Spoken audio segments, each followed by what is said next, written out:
প্রাণবন্ত বিতর্ক প্রতিযোগিতা অনুষ্ঠিত হয়েছে। মাত্র 3 দিনের প্রস্তুতিতে এত প্রাণবন্ত হবে আমি এতটা আশাও করিনি। সুনামগঞ্জ 2 দিনের প্রস্তুতি।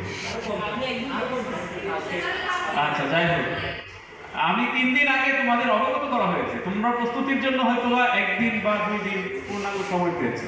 তো এর মধ্যে দিয়ে তোমাদের যে উপস্থাপনা, সেটা চমৎকার, মুগ্ধ করেছে আমাকে। আর সুনামগঞ্জ সরকারি কলেজ ডিবেটিং সোসাইটির আসলে এটা আনুষ্ঠানিকভাবে আজকে প্রথম প্রতিযোগিতা।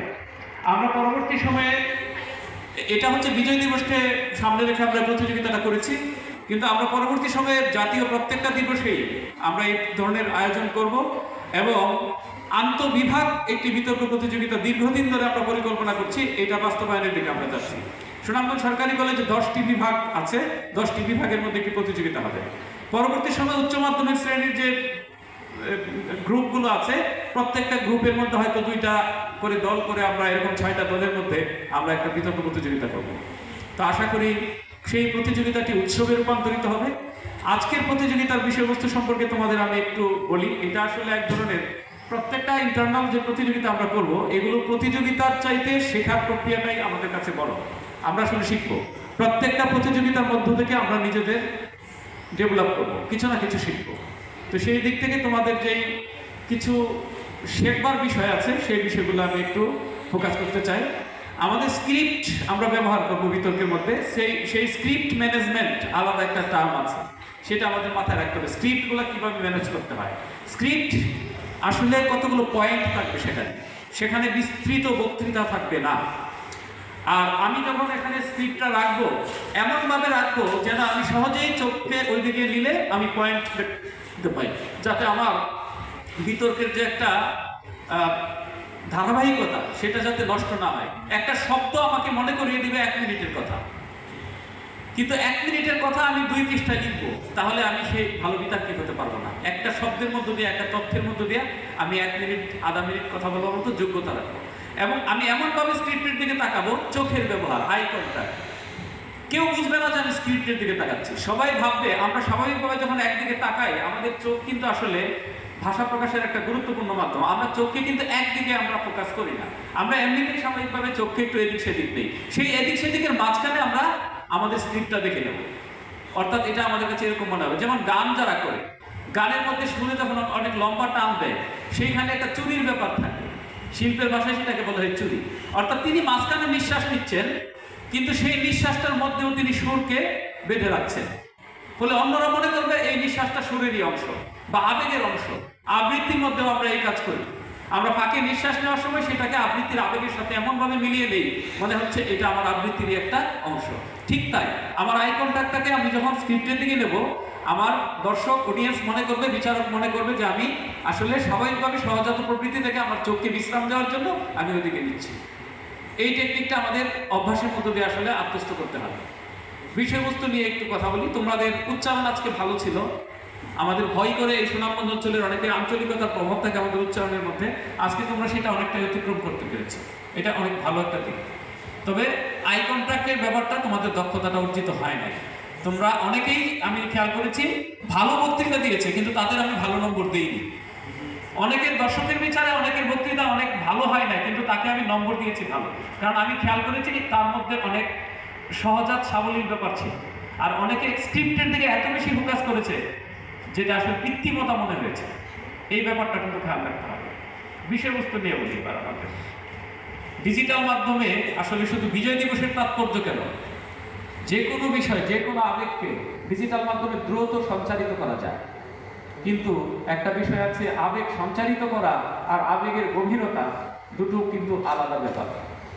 আমি এখান থেকে মেসেঞ্জারে, হোয়াটসঅ্যাপে আমি আমার ভালোবাসার মানুষের কাছে একটা গোলাপ ফুলের ছবি পাঠিয়ে দিতে পারি, কিন্তু সেই গোলাপটা কি আসলে শিশির ভেজা একটি গোলাপ হাতে নিয়ে দিলে যে আবেদন, যে তাৎপর্য, সেটা আসলে বহন করে না। কিন্তু শিশির ভেজা একটি গোলাপ একজনের কাছে পৌঁছে যাওয়ার জন্য আমাকে হয়তো কয়েক মাস অপেক্ষা করতে হয়েছে সুযোগের জন্য। কিন্তু এখন চাইলে প্রতিদিন সকাল বিকাল 3 বেলা আমি ডিজিটাল গোলাপ আরো অনেক কিছু আমি পৌঁছে দিতে পারি, জন্মদিনে, তাই না?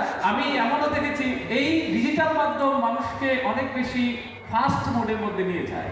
এই আমার মতো ম্যাডামের মতো ধীরস্থির মানুষেরাও যখন আমরা মোবাইলে কোনো কিছু দেখি, আমাদের মস্তিষ্ক তখন এত আর ধীরস্থির থাকে না, আমাদের মুড তখন ফাস্ট মুড হয়ে যায়।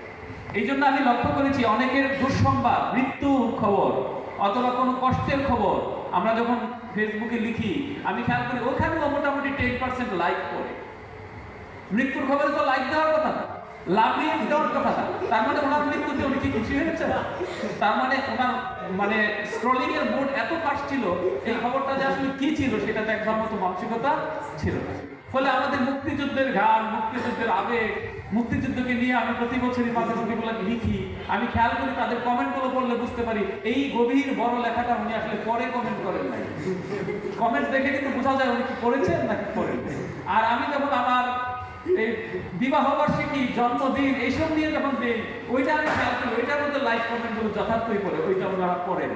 কারণ মানুষের মস্তিষ্ক সেখানে আসলে ফাস্ট মোডে থাকে, ফলে ফাস্ট মোডের জিনিসগুলাই বেশি তারা রিড করতে পারে।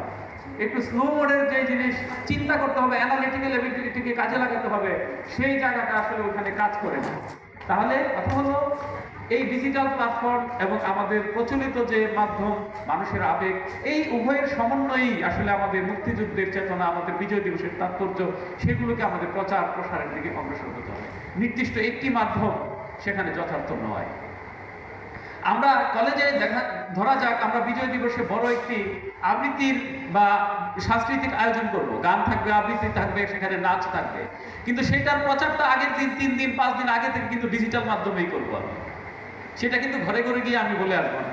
তার মানে ডিজিটাল মাধ্যম এবং প্রচলিত মাধ্যম। কিন্তু আমি যদি বলি যে আপনারা ঘরেই থাকেন, আমি আপনাদের কলেজের অনুষ্ঠানটা ভিডিও করে যার যার বাসায় পাঠিয়ে দেবো, সেইটা আর কলেজে এসে এই অনুষ্ঠানকে উপভোগ করা, এই দুইয়ের মধ্যে আসলে পার্থক্য থেকে যাবে।